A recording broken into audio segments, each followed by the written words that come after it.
देखो shortest distance का क्या मतलब है। अगर मान लो कि दो लाइन आपस में इंटरसेक्ट कर रही हो, दो लाइन अगर आपस में इंटरसेक्ट कर रही हो तो दोनों लाइन के बीच का शॉर्टेस्ट डिस्टेंस बताओ। तो दो लाइन ये है और ये, इसके बीच में शॉर्टेस्ट डिस्टेंस ये होगा कि ये होगा। हमको तो लग रहा है सबसे छोटा डिस्टेंस तो यही होगा। दोनों लाइन के बीच में शॉर्टेस्ट डिस्टेंस 0। शॉर्टेस्ट डिस्टेंस क्या होगा इसमें? सबसे छोटा डिस्टेंस तो इसका 0 ही होगा। अगर दो लाइन आपस में इंटरसेक्ट कर रही है तब सपोज कि दो लाइन आपस में क्या है, दो लाइन आपस में पैरेलल है, तो इसके बीच का शॉर्टेस्ट डिस्टेंस क्या होता है? तो इसके बीच का शॉर्टेस्ट डिस्टेंस यही होगा। यानी कि इस कंडीशन में जो शॉर्टेस्ट डिस्टेंस होगा वो परपेंडिकुलर डिस्टेंस कहलाता है दोनों लाइन के बीच का। और हम लोगों को जो पढ़ना है वो ये है। एक्चुअल में हम लोग के पास क्या है, 2 स्क्यू लाइन्स है। स्क्यू लाइन्स का मतलब क्या होता है बच्चे लोग? स्क्यू लाइन्स का मतलब होता है कि एक ना तो वो पैरेलल है और ना वो इंटरसेक्टिंग है। ना वो इंटरसेक्ट कर रहा लाइन और ना वो लाइन पूरी तरीके से पैरेलल है, तो उस लाइन को बोलते हैं स्क्यू लाइन। हम लोग को जानना है कि डिस्टेंस बिटवीन 2 स्क्यू लाइन्स कितना होता है। Distance between 2 skew line. Skew line बोले तो नाइदर पैरेलल नॉर इंटरसेक्टिंग। यानी कि बोल सकते हो कि अलग अलग प्लेन में दो लाइन चल रहा है, ना पैरेलल ही है ना आपके पास परपेंडिकुलर ही है, सॉरी ना इंटरसेक्टिंग लाइन है। तो वो दोनों लाइन के बीच का मान लो कि मुझे डिस्टेंस निकालना है, तो कैसे निकालेंगे? तो उसके लिए एक फॉर्मूला हमारे पास है बस।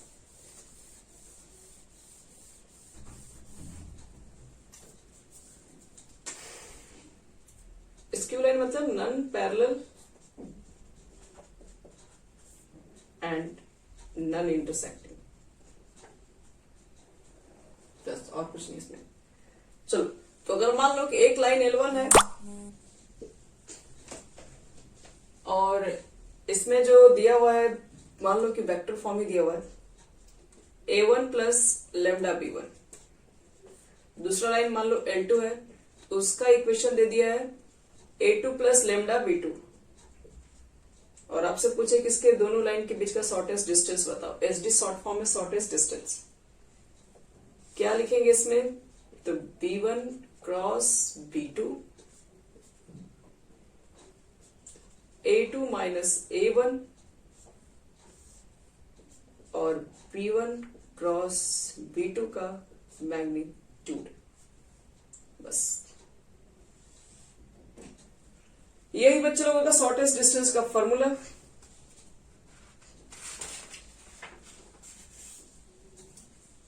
और अगर मान लो कि और भी कंडीशन हो सकता है कि आपका जो गिवन लाइन है, गिवन लाइन के जो इक्वेशन है वो बस वेक्टर फॉर्म में ना होकर अगर वो क्या बोलते हैं, वो कार्टेशियन फॉर्म में भी हो सकता है। x माइनस x1 बटे में A1 के फॉर्म में भी हो सकता है, y माइनस y1 बटे में B1 के फॉर्म में भी हो सकता है, z माइनस z1 बटे में C1 के फॉर्म में भी हो सकता है।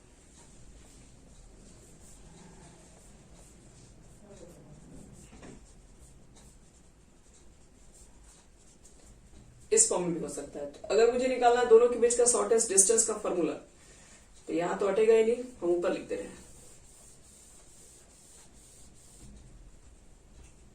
देखिए इसका फॉर्मूला क्या होगा, x1 y1 z1 निकालने से x2 y2 z2 पहले निकाल लो और लिखो x2 minus x1 y2 minus y1 z2 minus z1। बस फॉर्मूला है, क्वेश्चन दिखा देंगे उस पर। और यहाँ A1 A2 B1 B2 C1 C2, पहले तो ऊपर में ये रहेगा, डिटर्मिनेंट है ये, ध्यान रखना। और बटे में इसके जो नीचे रहेगा डिटर्मिनेंट, अब जैसे निकालते हो नीचे लिख दीजिए B1 C2 minus C1 B2 का whole square plus C1 A2, अगर बीच प्लस देते हैं तो C1 A2 minus C2 A1 का whole square plus A1 B2 minus A2 B1, sorry क्या लिख दी, का होल स्क्वायर। यही होता है इसका फॉर्मूला। बस इसमें और कुछ नहीं है, सब कुछ फॉर्मूला पर सेट मिल जाएगा। एनसीईआरटी में कुछ भी हार्ड क्वेश्चन नहीं है इसमें।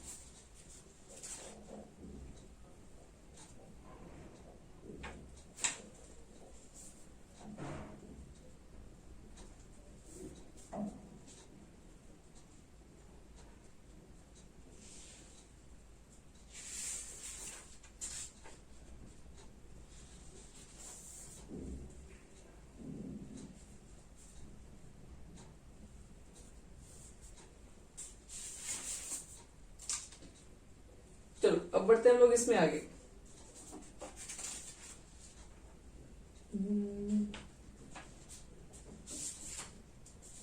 11.2 में कुछ क्वेश्चंस तो हम कल ही बता दिए थे, कुछ क्वेश्चंस देख लेते हैं, बताने लायक है उसको बता के फिर बढ़ जाते हैं।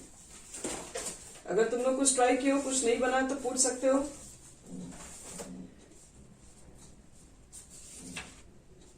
वैसे तो 6, 7, 8, 9, 10 तक तो आप लोग से बन ही जाएगा। 10 का 11 भी रुको हम बता दे रहे कुछ 10 और 11, क्योंकि इस पे कल कोई एग्जाम्पल नहीं दिए थे, बाकी सब पर एग्जाम्पल दे दिए थे। देखिए एक्सरसाइज है आपके पास 11.2, क्वेश्चन नंबर 10 इसलिए क्योंकि इससे पहले वाला लगभग सारे क्वेश्चन से बनवा चुके हैं। आप लोग एक बार जरूर घर पे ट्राई करना, और अगर कोशिश नहीं कर रहे हैं तो याद रखिएगा प्लेन से क्वेश्चन एग्जाम में आएगा ही आएगा।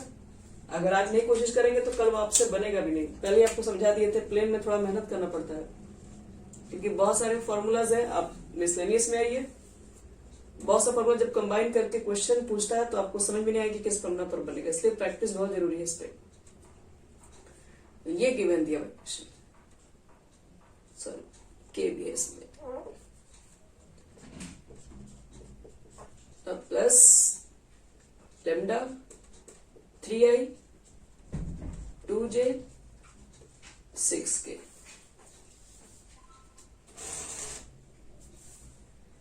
और दूसरा वाला जो आर वेक्टर का जो वैल्यू दिया हुआ है वो 7i माइनस 6k म्यू। ये किसका वैल्यू आपके पास है? i plus 2j plus 2k। और पूछ रहा है कि दोनों के बीच का एंगल फाइंड करना है, कितना होगा। ये दोनों वेक्टर के बीच का एंगल्स निकालना है। दो लाइन है, दोनों लाइन का वेक्टर फॉर्म दिया हुआ है। तो पहले तो याद करो कि इसका वेक्टर फॉर्म का एंगल का फॉर्मूला कितना होता है। तो आपको बताया था कि r इज इक्वल टू अगर a प्लस लेमडा अगर b1 है, और r is equal to vector यहाँ a1 भी कर सकते हो, यहाँ a2 प्लस म्यू b2 है। तो यहाँ पर दोनों के बीच का अगर एंगल निकालना है तो cos theta is equal to formula होता है b1 डॉट b2 बटे में दोनों का मैग्नीट्यूड और फिर होल का मैग्नीट्यूड, मतलब पॉजिटिव लिखना पड़ेगा। ये होता है फॉर्मूला। तो ये दोनों को देखते हुए ये देखो इसी फॉर्म पे लिखा हुआ है, ये इसी फॉर्म पे लिखा हुआ है। मुझे फॉर्मूला में b1 b2 चाहिए, तो ये b1 है और ये b2 है, यानी लेमडा के साथ जो लगा रहेगा वही b1 b2 है। तो हियर क्या लिखोगे जो क्वेश्चन में दिया हुआ है, b1 की जगह पर क्या है तो जो लेमडा के साथ है 3i plus 2j plus 6k। b2 के साथ क्या दिख रहा है तो i plus 2j plus 2k। तो दोनों के बीच का निकाल दो एंगल। तो cos theta is equal to क्या लिखोगे b1 डॉट b2, दोनों का डॉट प्रोडक्ट, तो 3 प्लस 4 प्लस 12, दोनों का मैग्नीट्यूड से डिवाइड करना है। तो इसका मैग्नीट्यूड निकालते हैं स्क्वायर करके, 36 40 40 49 49 का 7, 2 का स्क्वायर 4 4 और 1 4 4 8 1 9 यानी कि 3 16 19 बटे में 21 होगा बच्चे लोग, इसलिए theta is equal to cos inverse 19 बटे में 21 आंसर हो जाएगा। बस और कुछ नहीं है। शॉर्टेस्ट डिस्टेंस हो गया फाइंड, सॉरी शॉर्टेस्ट डिस्टेंस कह रही, दोनों के बीच का एंगल ऐसे निकालेंगे हम लोग। अगर इस तरह का क्वेश्चन है तो 10 नंबर में 2 क्वेश्चन एक क्वेश्चन बना चुके हैं। इसी तरीके से क्वेश्चन नंबर 11 भी है। 11 भी आप लोग चलो डायरेक्ट फॉर्मूला पर है, बस कहीं कुछ नहीं है, बस फॉर्मूला पर सीधे आएगा, सीधे रख दोगे बन जाएगा, इसलिए 11 नहीं बना रहे, 12 बना रहे।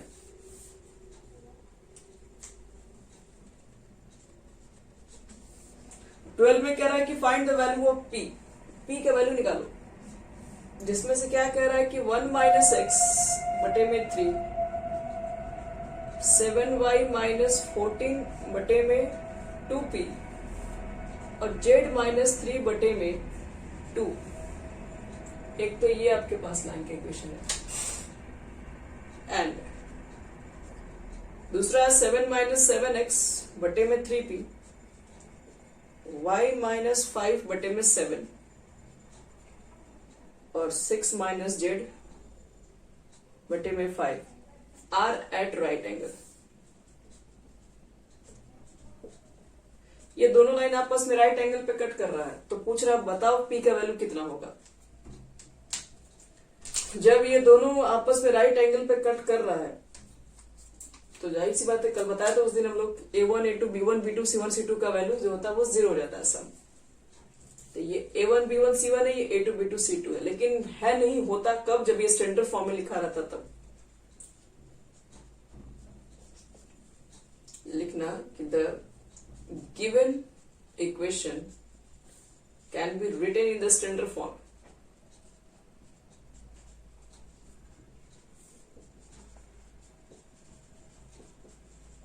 स्टैंडर्ड फॉर्म में नहीं है, स्टैंडर्ड फॉर्म कब होता है, जब x माइनस x1 बटे में a होता है। तो x तो पहले चाहिए ना, 1 पहले है तो नहीं स्टैंडर्ड फॉर्म है, स्टैंडर्ड फॉर्म में लिखो, यानी x यहाँ पे चाहिए, बाकी x1 y1 z1 इधर रखिए। तो ये यहाँ पर नहीं तो माइनस कॉमन ले यहां से, तो माइनस कॉमन लेंगे तो एक प्लस हो जाएगा और ये माइनस हो जाएगा, ये 3।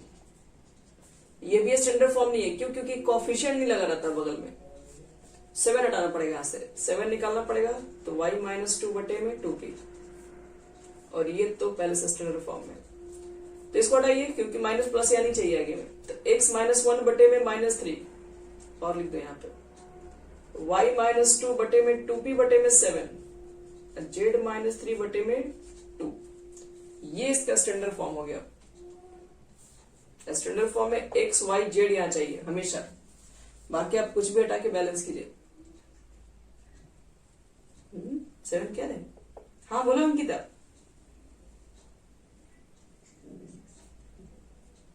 सिक्स, ठीक है बता देंगे। कहां था 7 जी, बोलिए प्रत्युष।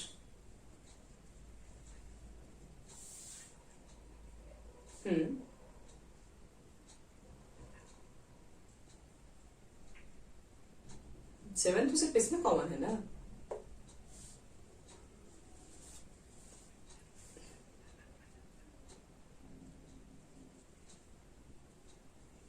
हम अभी ऊपर वाले को ही सॉल्व कर रहे हैं, नीचे वाला लिए ही नहीं अभी है। अभी हम इसी को लिख रहे हैं स्टैंडर्ड फॉर्म में। तो ये तो अभी पहला इक्वेशन को लिखे, ठीक है। तो इसका डायरेक्शन रेशियो कितना हो जाएगा, ये स्टैंडर्ड फॉर्म में अगर डायरेक्शन रेशियो -3 2p/7 2, क्योंकि x माइनस x1 जो होता है बटे में नीचे a कहलाता है, तो लिखना है the direction ratio of the line, मिटा रहे हैं यहां से ऊपर से, अगले बार ऊपर स्टेप होगा, the direction ratio of the line of this line are -3 2p/7 और 2। यहां लिख देना a1 b1 c1, थोड़ा ठीक रहेगा r। चलो इसी तरीके से अब इसको लिखना स्टैंडर्ड फॉर्म, ये भी स्टैंडर्ड फॉर्म में नहीं है, तो लिखना फिर से again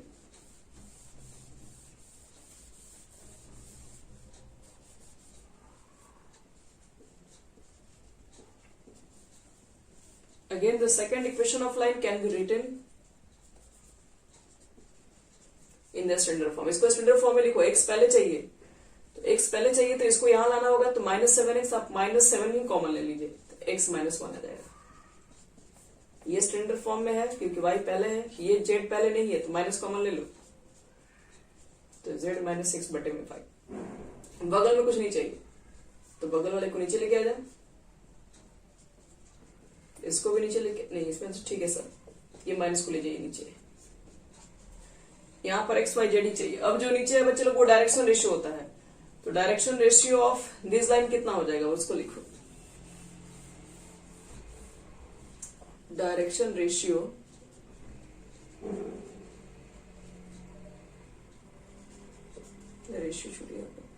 the direction ratio of this line A2 B2 C2 R -3p/7 और सिर्फ 7 यहाँ पे है, यहाँ पर है -5। लेकिन अब both line are perpendicular to each other, या both line forms right angle, both lines cuts at right angle। दोनों लाइन अगर राइट एंगल पे कट कर रहा है तो A1 A2 plus B1 B2 plus C1 C2 को सम करके 0 कर देना, वैल्यू पुट कर दो। ये A1 है, ये A2 है, मल्टीप्लाई कर लो तो -9p/7। ये B1 B2 है तो वो 2p/7 है, और ये सिर्फ 7 है, मल्टीप्लाई करोगे तुमको लग रहा सिर्फ 2p ही आ जाएगा, 7 7 कट जाएगा और ये हो जाएगा -10। तो कितना हो जाएगा, 7 दूनी 14 कर दो, -9p + 14p/7, इसको उधर भेजिए 10, मल्टीप्लाई कर दो 70, और इधर कितना हो जाएगा, 14 में से 9 गया 5,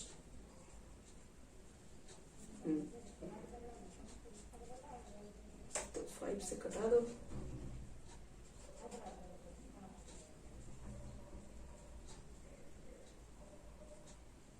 चार प्लस 5 क्या, 2 25।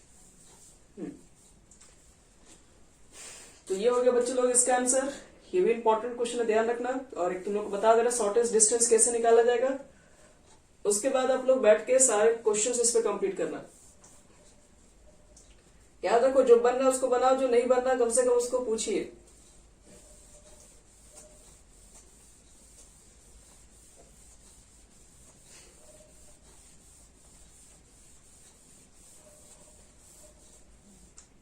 चलो इसके बाद कौन सा क्वेश्चन नंबर 6 बोला जा रहा था ना, यहां देखो, कह रहा find the Cartesian equation of the line passing through the point. एक पॉइंट से पास हो रहा है एंड पैरेलल टू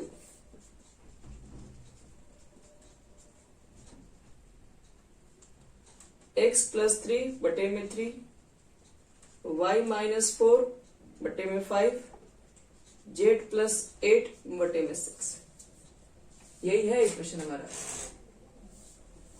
y, दोनों y दिख रहे हैं ऐसा, ये 4 है। चलो कह रहा है कि एक लाइन का इक्वेशन बताओ, अभी कार्टेशियन फॉर्म वाला इक्वेशन बताना है जो इस पॉइंट से पास हो। तो इस पॉइंट से पास होगा, एक लाइन का बच्चे आंसर होगा the required equation of line passing through -2, 4, -5 and parallel to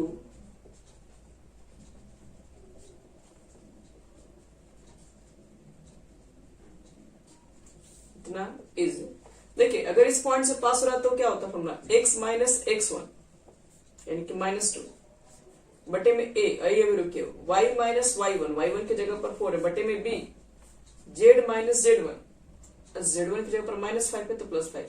यहाँ a होता है, यहाँ b होता है, वो c होता है। वो नहीं दिया हुआ क्वेश्चन में, वो नहीं दिया हुआ। तो ये तो बताया ना कि ये जो लाइन है, जिस पॉइंट से लाइन पास हो रही है वो इसके पैरेलल है।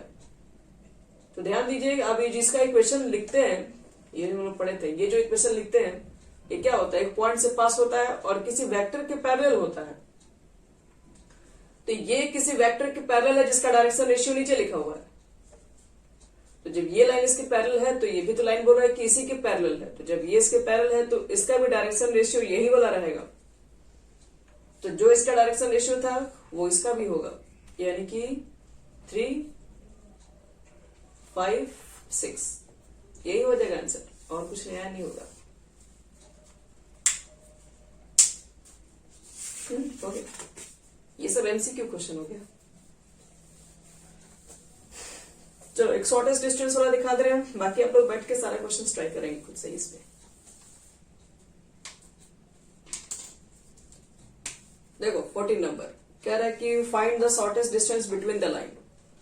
कौन सी लाइन है? देखो r इज इक्वल टू है i plus 2j plus k plus lambda, और ब्रैकेट में क्या है? तो ब्रैकेट में i minus j plus k। Bracket बंद करो। फिर अगला है vector r is equal to है 2i minus j plus k, sorry minus k ही है, और plus mu 2i plus j plus 2k। दोनों के बीच का शॉर्टेस्ट डिस्टेंस बताना है कितना होगा। तो फॉर्मूला जो भी बता उसको ध्यान से देखो क्या था। दोनों के बीच का shortest distance S D is equal to, तो अभी लिख के मिटा दिए थे। इसका फॉर्मूला था B1 cross B2 dot A2 minus A1 बटे में B1 क्रॉस B2 का मैग्नीट्यूड। फिर मॉड उसका लेना, पॉजिटिव रखना हमेशा। चलो B1 क्रॉस B2 कैसे निकालोगे? तो पहले ये A1 होता है, याद रहे कि ये A2 होता है, और ये बगल वाला B1 और ये वाला है B2। तो लिख लो सब। A1 is equal to I plus 2j plus k। A2 है तुम्हारा 2i minus j minus k। B1 I minus j k। हाँ बोलो। हाँ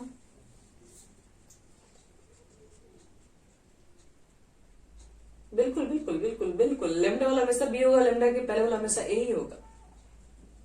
ये स्टैंडर्ड फॉर्म में है ना। आर इज इक्वल टू कल बताए थे वे ए प्लस लेमडा बी। लेमडा वाला हमेशा बी होगा, इससे पहले वाला हमेशा ए होगा।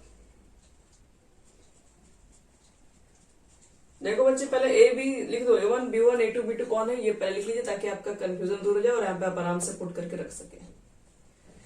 तो इतना तो लिख लिए। पहली बात तुमको निकालना है B1 cross B2।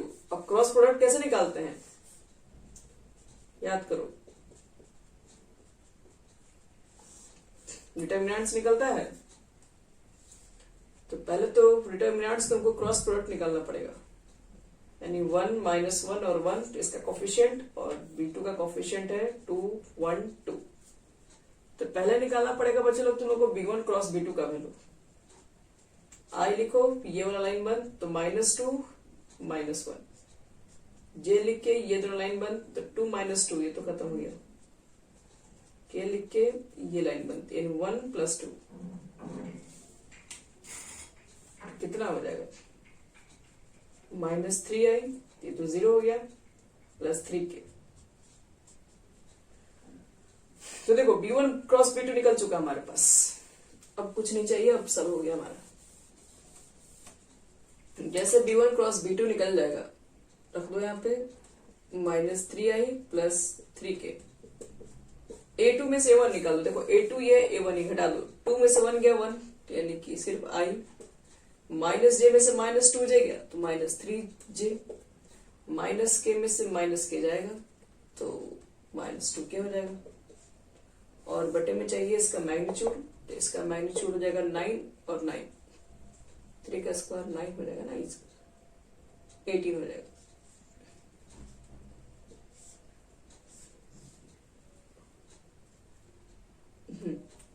A2 minus A1 में तुम्हारा ये वाले वैल्यू में से ये निकाल देना। तो 2 में से 1 गया 1, -j में से -2 जाएगा, -3 हो गया, -k में से -k हटाओगे तो -2k।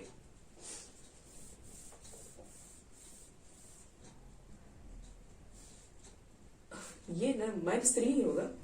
-j में से 2j घटाना है, तो -j में से घटाना है तुमको कितना? 2j, तो माइनस माइनस जुड़ ही जाता है ना, इसलिए -3j हो गया।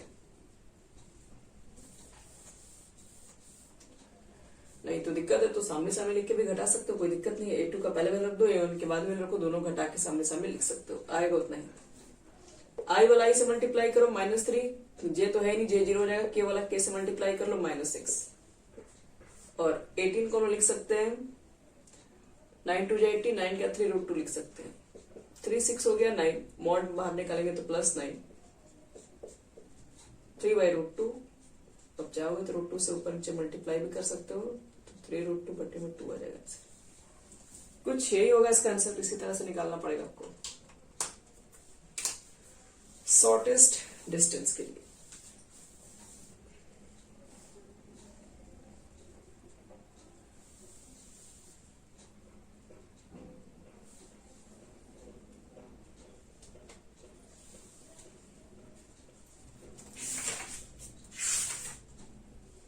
ये 14 नंबर बना दिए। देखो 15 आप लोग को ट्राई करना है, 15 और 16 सब एक ही टाइप का है।